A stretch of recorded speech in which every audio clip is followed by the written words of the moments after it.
Pinaigting ng Virac Municipal Police Station ang kanilang 5-minute response time sa pamamagitan ng isang simulation exercise bilang paghahanda sa mabilis na pagtugon sa anumang insidente sa komunidad.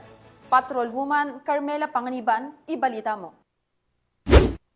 Nagsagawa ng simulation exercise o SIMEX ang Virac Municipal Police Station sa pangunguna ni Police Major Kenneth Deng C. Gutierrez, Chief of Police, bilang bahagi ng pagsasanay upang matiyak ang 5-minute response time sa anumang insidente sa bayan gamit ang 911 at Virac MPS hotline.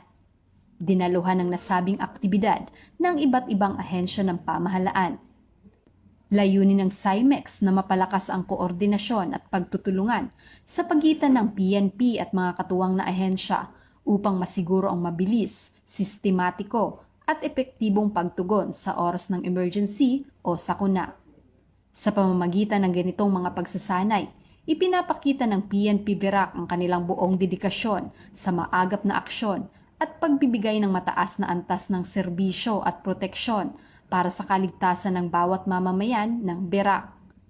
Ang kaligtasan ng mamamayan ay aming pangunahing misyon.